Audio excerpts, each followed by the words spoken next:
Mesdames et messieurs, bonsoir, vous êtes toujours le bienvenu sur l'Antv International, notamment dans cette édition de Midi au Caire. Comme vous savez, pendant cette édition de vendredi, on essaye de vous présenter les grands événements qui ont émaillé la scène politique et économique, mais aussi la scène du tourisme ici en Égypte durant les derniers jours.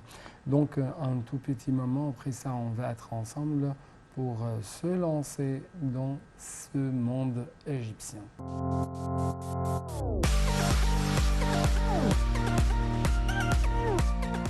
Commencerons donc notre tournée dans le monde égyptien par les activités présidentielles. Et en fait, on trouve que le président égyptien Fattah al-Sisi a ordonné de réviser les prix des récoltes avant la saison de moisson, de présenter des incitations financières supplémentaires pour soutenir les agriculteurs, renforcer leurs revenus, augmenter leurs bénéfices. Monsieur le Président s'est réuni à cet égard avec le Premier ministre Dr Moustapha Madbouli et le ministre de l'Agriculture, la bonification des terres et Saïd Al-Qusseir. Les explications tout de suite. Le président Abdel Fattah el-Sisi a ordonné de réviser les prix des récoltes avant la saison de moisson et de présenter des incitations financières supplémentaires pour soutenir les agriculteurs, renforcer leurs revenus et augmenter leurs bénéfices. Monsieur el-Sisi s'est réuni à cet égard avec le Premier ministre Moustapha Madbouli et le ministre de l'Agriculture et la bonification des terres, Saïd Al-Qusseir. La réunion a porté sur le système de production agricole et de sécurité alimentaire au niveau de la République, a déclaré le porte-parole de la présidence, Bassem Brody. Dans ce contexte, le président el-Sisi a ordonné de développer le système d'agriculture contractuelle dans le but de soutenir les agriculteurs, de renforcer leurs revenus et d'augmenter leurs bénéfices, a ajouté M. Rodi, précisant que les prix d'achat des récoltes seront révisés avant la saison de moisson en vue de présenter des incitations financières qui s'ajoutent à ces prix. À cet égard, le ministre de l'Agriculture a passé en revue les mesures prises par le ministère pour appliquer le système d'agriculture contractuelle pour les cultures stratégiques. Les capacités de production actuellement disponibles et les projets en cours d'exécution pour produire des engrais ont également été examinés à la lumière des changements sur les plans local et international, les engrais étant un des intrants les plus importants qui influencent sur la production agricole et la sécurité alimentaire. Monsieur el-Sisi s'est informé également des efforts déployés par le ministère de l'Agriculture pour maximiser la richesse animale, développer les fourrages, améliorer les espèces et promouvoir l'efficacité de la lutte contre les maladies transfrontalières.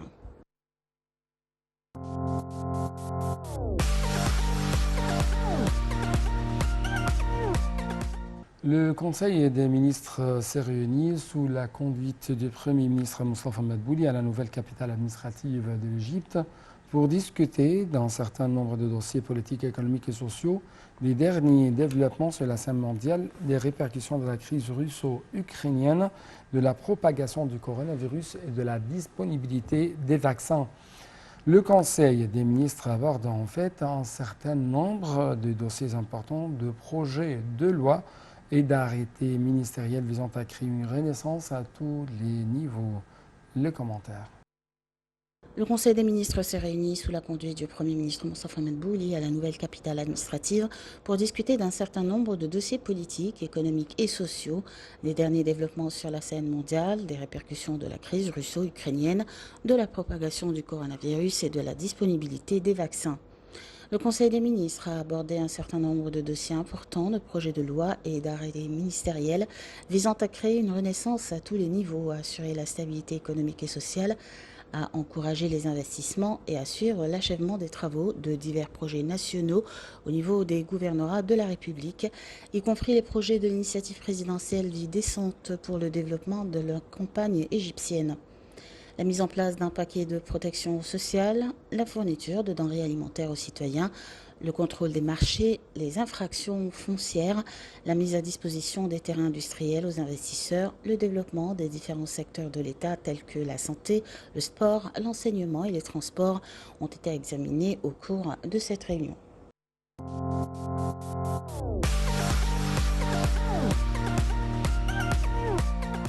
Le ministre des Télécommunications et des Technologies d'information, Amr Talat, a confirmé que 1000 tours de communication avaient été installés en 2022 pour renforcer les réseaux mobiles, rappelant qu'une stratégie de construction de sociétés numériques en Égypte avait été élaboré depuis 2018 pour construire une Égypte numérique.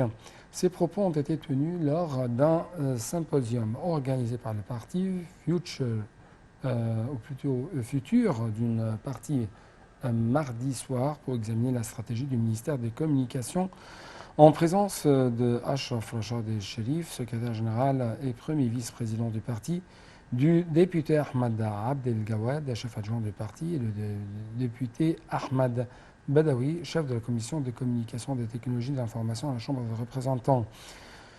Le ministre a souligné que cette stratégie ciblait 3 axes importants, à savoir la transformation numérique des services gouvernementaux, les services de télécommunications et l'offre d'opportunités d'emploi numériques.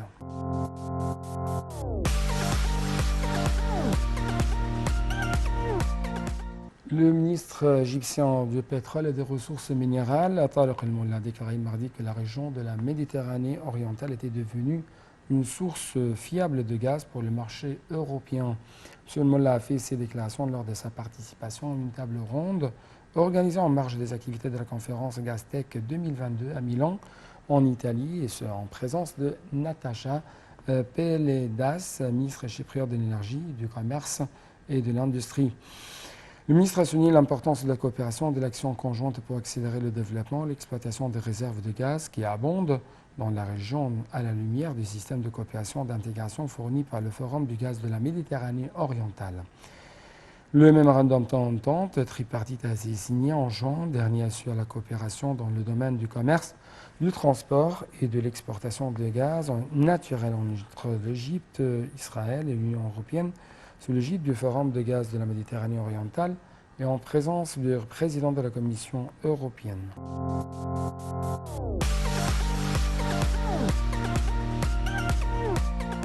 Le ministre du pétrole, Tariq El-Molla, le président du groupe pétrolier américain Chevron Corporation, Mike Wirth, ont examiné la coopération dans les activités de gaz naturel liquéfié, GNL. Cette collaboration est tenue à la lumière du mémorandum d'entente MOU conclu avec la holding égyptienne pour le gaz et gaz, portant sur le développement de l'infrastructure pour transporter vers l'Égypte le gaz disponible de la Méditerranée orientale. Les pistes d'investissement à exploiter, les moyens d'optimiser leur valeur ajoutée, les préparatifs de la COP27 ont fait l'objet d'examen durant une entrevue en marge de la conférence et salon Gaztech tenu à Milan en Italie.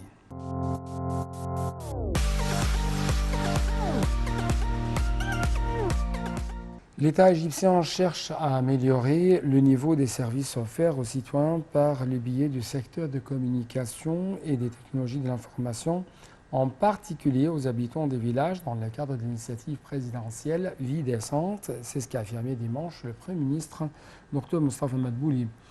Le chef du cabinet ministériel a fait cette déclaration lors de sa rencontre avec le ministre des Télécommunications et des Technologies d'information, Amr Talat.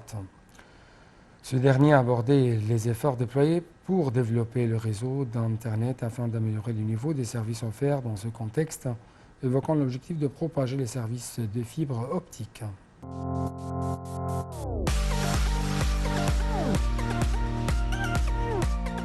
La ministre de la Culture, Nevin El-Kilani, s'est entretenue avec l'ambassadeur d'Arabie Saoudite au Caire, Oussama bin Ahmad Naqli, de l'intensification des activités culturelles entre les deux bords durant la prochaine période.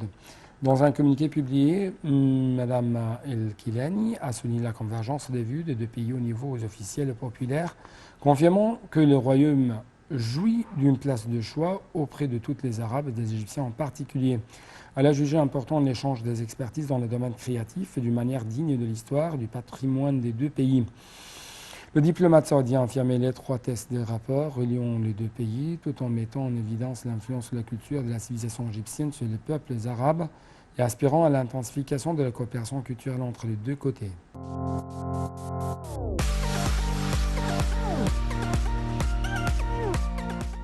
Dans le domaine du sport, le ministre de la Jeunesse, Ashraf El-Arabi, a examiné le prochain plan à court terme des fédérations arabes et égyptiennes du sport pour tous. Le ministre s'est entretenu, en fait mercredi avec les membres des conseils d'administration de 2 fédérations du plan précité portant sur l'expansion dans les projets et programmes sportifs à la lumière de la politique du ministère de divulguer la pratique du sport. M. Sobhi a affirmé même l'importance des activités de 2 fédérations comme celle de leur coordination, favorisant la promotion des échanges culturels et de communication entre la jeunesse arabe, les exhortant à pratiquer le sport.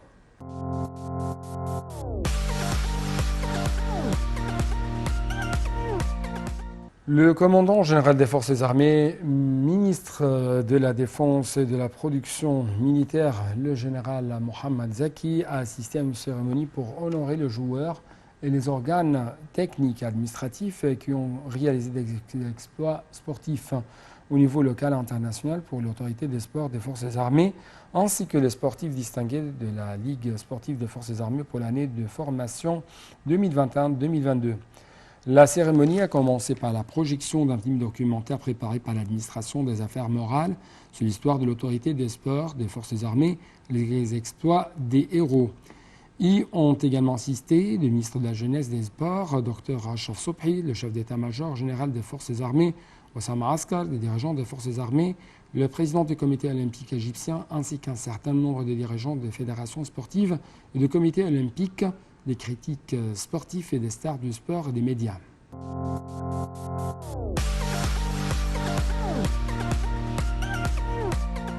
Clôturons donc cette édition par cette nouvelle qui porte sur la religion. Cette fois-ci, on trouve que le grand imam de l'Azhar, Ahmad al-Tayyib, a affirmé l'importance de la formation des prêcheurs et des imams, du développement de leurs capacités face aux idéologies extrémistes et de développer le discours de la Darwa adéquatement aux actualités et aux intérêts des jeunes.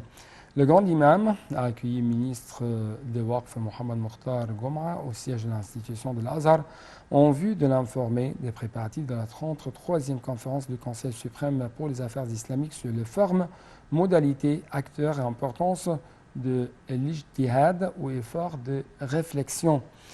Ils prendront part des ministres de Waqf, des affaires islamiques, des muftis, des présidents d'autorités à travers le monde islamique. Cheikh Ahmad al-Tayyib a réitéré également l'importance du sujet de la conférence, vu les actualités que connaît le monde islamique et qui représente aux différentes institutions et académies une responsabilité à assumer et souhaiter que les efforts des ulémas soient couronnés de succès.